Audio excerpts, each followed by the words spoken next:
Commissioner Gordon, Bane has escaped. No more waiting for motivation to whisper sweet nothings in your ear. No more asking for permission to act, think, speak, breathe like you're someone of value.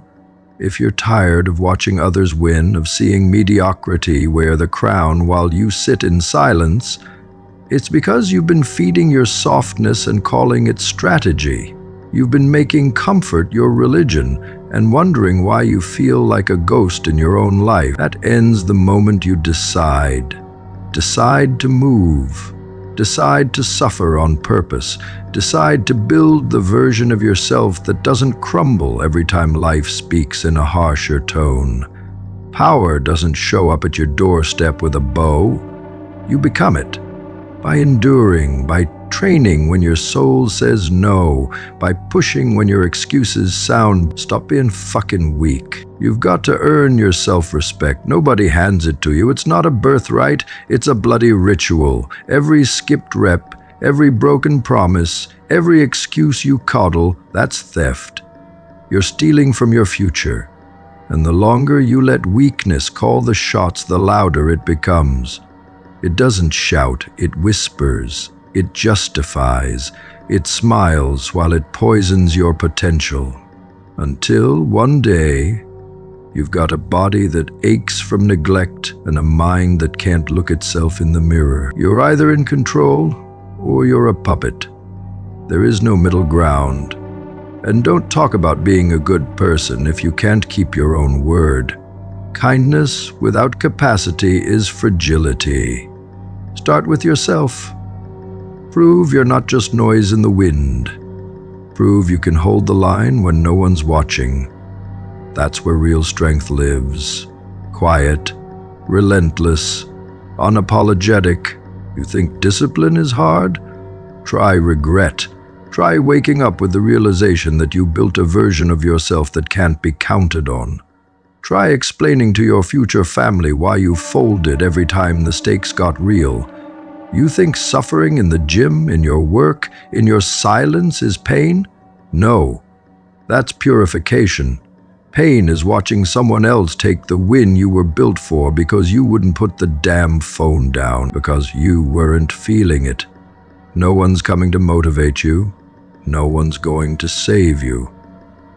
You either stop being fucking weak or you stay what you are, a ghost with potential.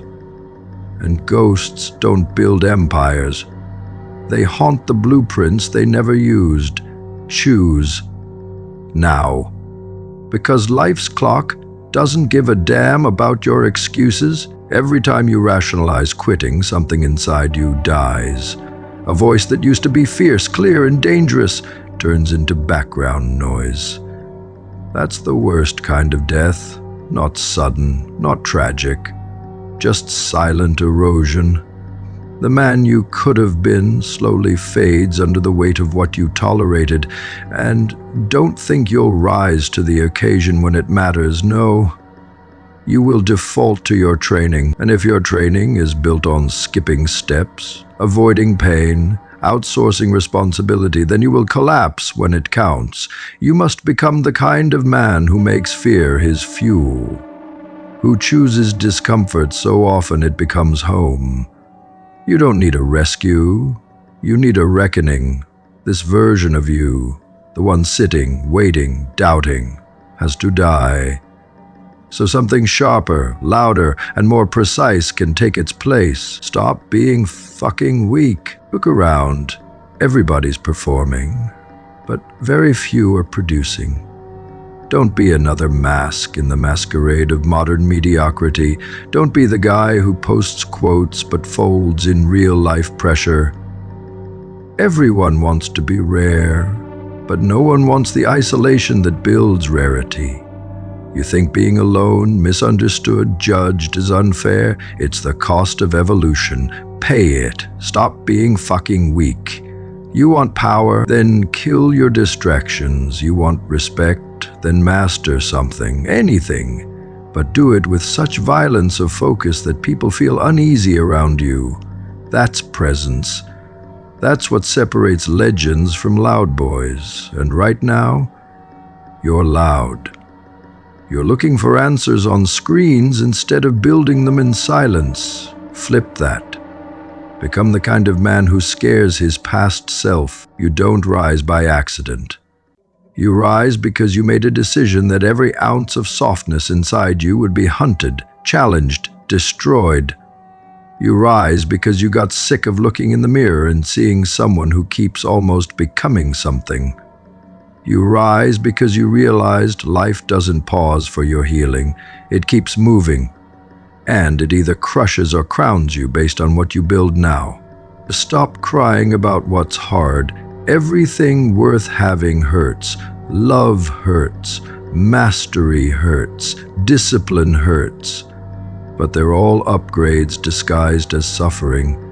If you keep avoiding that, you'll wake up 10 years from now with a soft body, a scrambled mind, and a spirit that screams, "We were supposed to do more than this. Stop being fucking weak."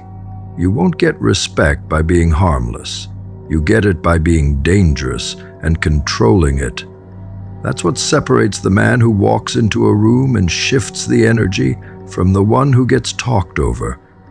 Don't chase respect. Become it. Become the kind of man people don't interrupt, the kind they remember days later, not because you shouted, but because your presence said, "I've suffered, and I kept going." That aura, that edge, it's not from books, it's not from followers. It's from the reps no one saw, the nights you bled in silence, the mornings you rose without applause. You've been hiding behind potential long enough. Potential means you haven't done it yet, so do it. Build it. Finish it. Speak like thunder, but only after you've earned the storm. Stop being fucking weak. You don't need more time, you need more courage. The courage to be hated, the courage to lose friends, the courage to abandon who you were in order to become what you must. Most people plateau because they're afraid to outgrow their circle. They'd rather be accepted by sheep than feared by lions. Don't be most people. Burn the bridge if it keeps you small. Exit the room if it rewards your laziness. You were built for more. But that more won't arrive gently. It won't knock on your door. It will wait behind the wall of everything you fear. And the only way through that wall? Ruthless, disciplined execution. Every single day, without applause, without explanation, without softness. Kill your need to be coddled. You want to rise, so here it is, your moment. Not wrapped in glory, not delivered with certainty, just sitting quietly between who you are and who you're supposed to be. And it waits for a decision. You've got two options. Keep running the same script, almost great, or rewrite the whole fucking thing with discipline, with war, with choices that terrify you. You already know what needs to be done. The workouts, the silence, the hard conversations, the quit, the start. It's all waiting. But it won't wait forever. And when it's gone, so are you. So stand up. Fix your posture. Kill the noise. Take the hit. Self-pity feels good. That's the trap. The moment you start to indulge in it, your brain rewards you, not with solutions, but with sedation. It floods you with a chemical cocktail designed to keep you exactly where you are. In the same thoughts, the same patterns, the same story. It doesn't ask you to rise, only to remember how unfair life is. And the more you replay that narrative, the more wired it becomes. The neural pathways grow deeper, more automatic, more efficient, until one day, you're no longer telling yourself that life hurt you, you're just living like it did. That's the hook. Because self-pity activates the same brain loops as addiction. It offers relief, not recovery. And if you don't wake up, you'll mistake the pleasure of pity for the comfort of truth. They are not the same. Every time you sit in that dark room whispering about what should have gone right, you are reinforcing helplessness. You are teaching your brain that feeling sad is more important than getting better, that being a victim earns more reward than becoming a problem solver. And the body listens, the spirit listens.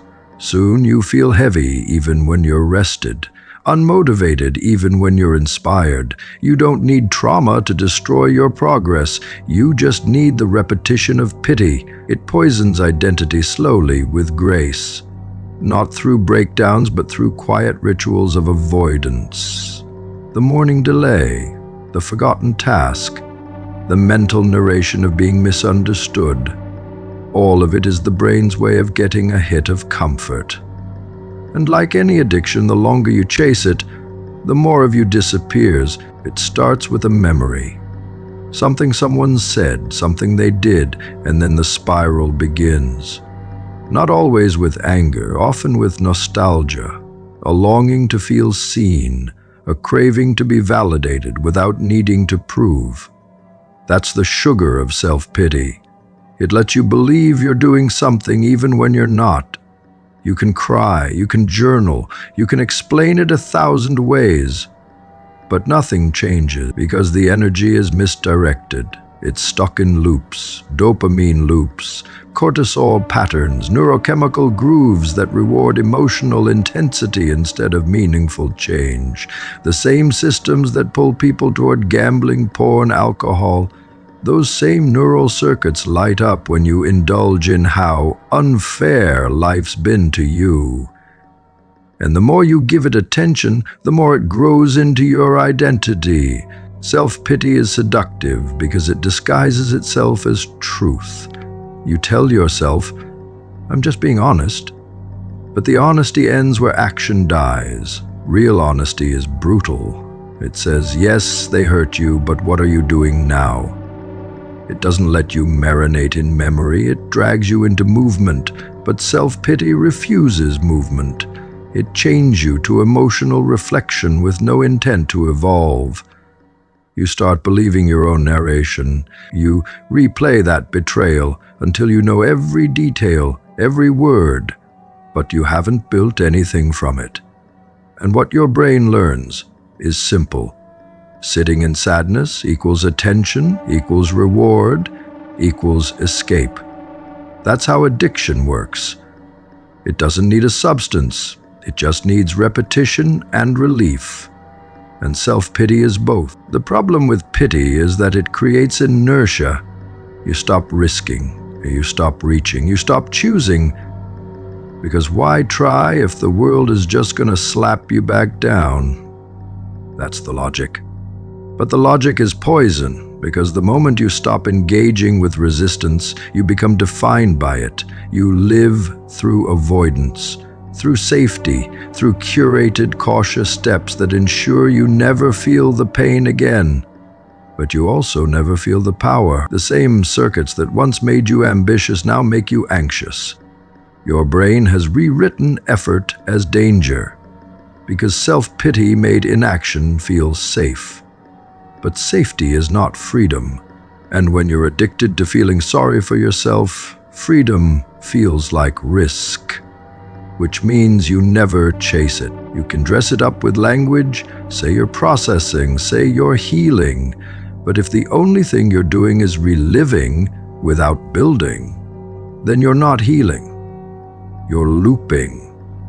And that loop gets thicker, faster, more reflexive, like a well-worn path in a forest. Soon you don't even have to think. Your brain takes you there. You wake up, feel a little off, and boom, you're back in the spiral, back in the story of who hurt you, what you lost, why it's too late, and the body responds with chemicals that give you just enough relief to not change anything. And when you live like that long enough, you don't just lose momentum, you lose agency.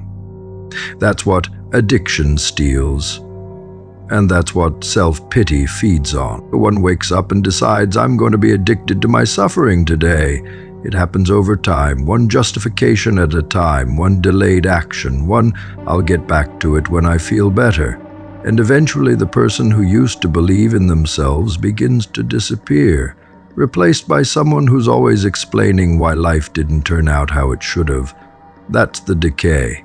You don't notice it because it's dressed like reflection, but reflection that doesn't convert to action is decay.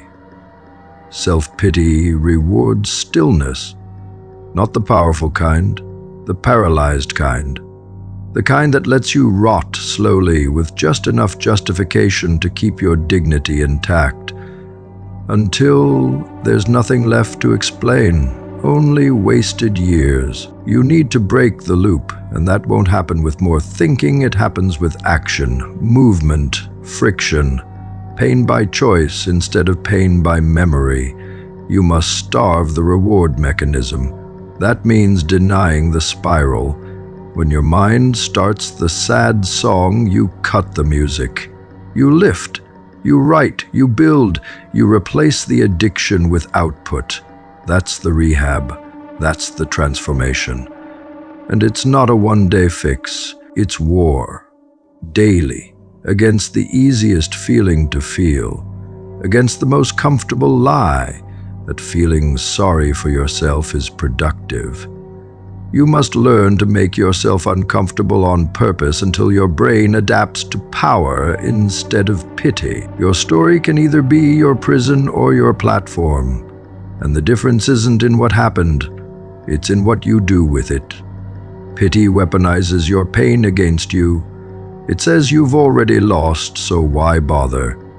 But pain used with discipline becomes fuel, becomes voice, becomes armor.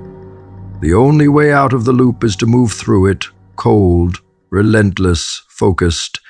You stop asking why me and start asking what's next. You stop collecting sympathy like trophies and start collecting wins. Self-pity might feel like home, but it's a cage.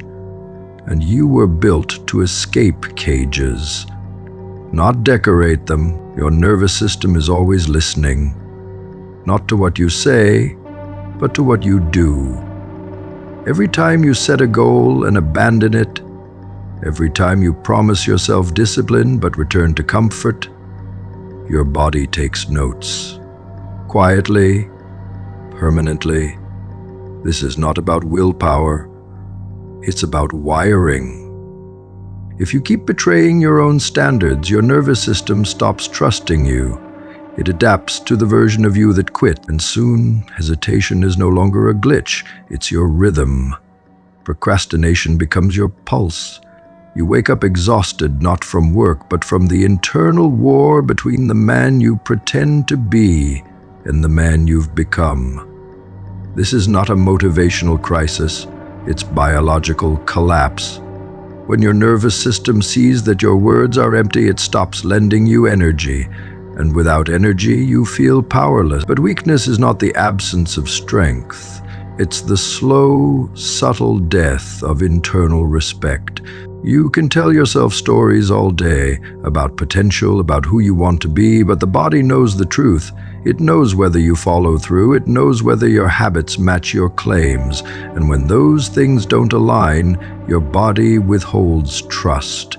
You feel it in the form of fatigue, confusion, hesitation before every decision. That hesitation is not random, it's your nervous system refusing to fund your lies. You want to build confidence? It's not found in affirmations. It's found in alignment. In saying you'll wake up early and doing it.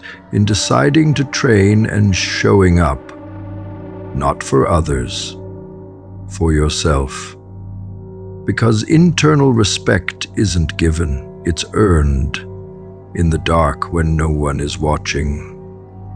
And once lost, it doesn't return through words, it returns through proof. Relentless daily proof. You are not tired because you're doing too much. You're tired because your nervous system is conflicted. It hears one thing and sees another. It prepares for battle and you feed it sleep. It braces for war and you scrawl. It readies to perform and you cancel. That gap between intent and execution is where your vitality bleeds out. Slowly. And when it's gone, you don't even feel anger anymore. Just apathy. That's the final stage of betrayal. Not fury, indifference. The system has concluded that your ambition is a threat to your stability, so it shuts it down, not out of malice, out of protection. Because even your biology refuses to fuel a liar.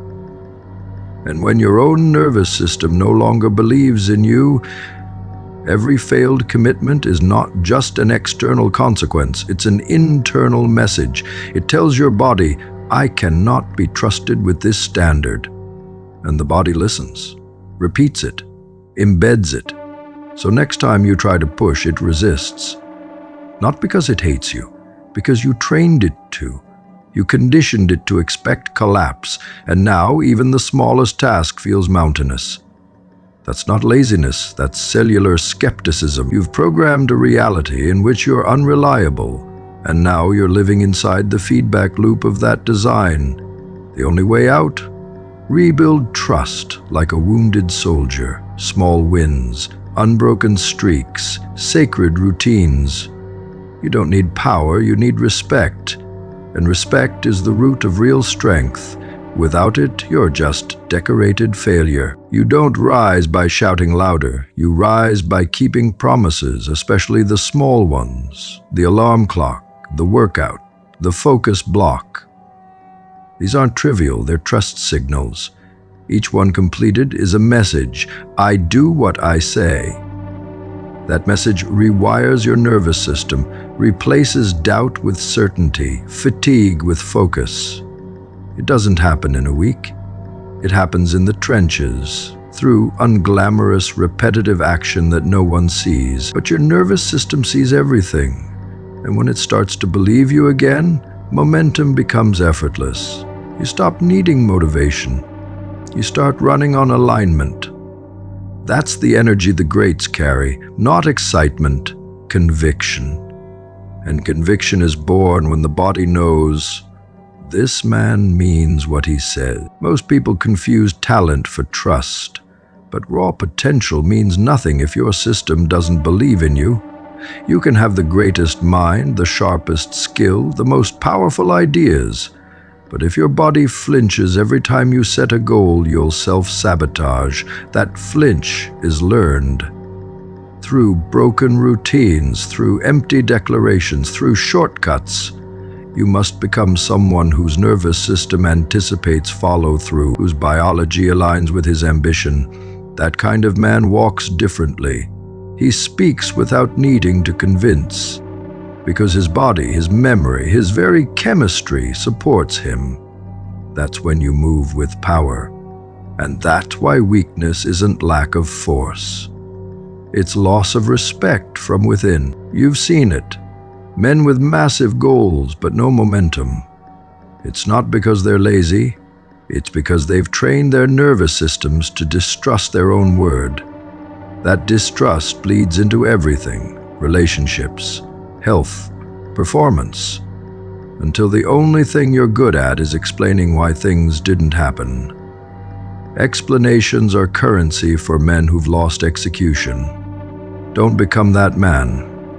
Become the one who rebuilds from scratch, who sets one target, hits it, then doubles down. No more scattered focus, no more emotional sprints, just systems of respect.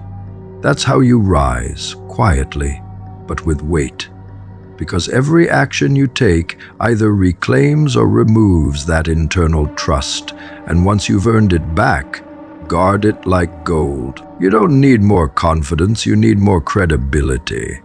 With yourself. When your nervous system believes you're capable, your posture changes, your tone changes. Your attention sharpens. Why? Because you're not performing. You're aligned. And alignment feels like power, not hype. Power.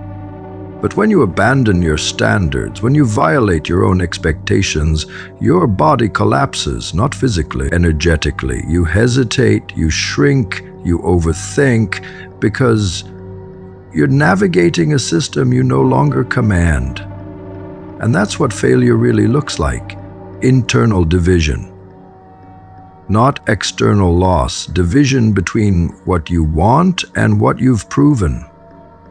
Fix that, everything else will follow. There is no enemy greater than the version of you who has lost faith in himself, not because he's malicious, but because he's disengaged. He moves without conviction, he speaks without impact, he builds half bridges and wonders why no one crosses. That version of you must die, not with drama, but with discipline. With routines that make your nervous system flinch until it doesn't, until it learns, until it trusts. Repetition rebuilds identity, and once your system learns that your word equals action, everything shifts.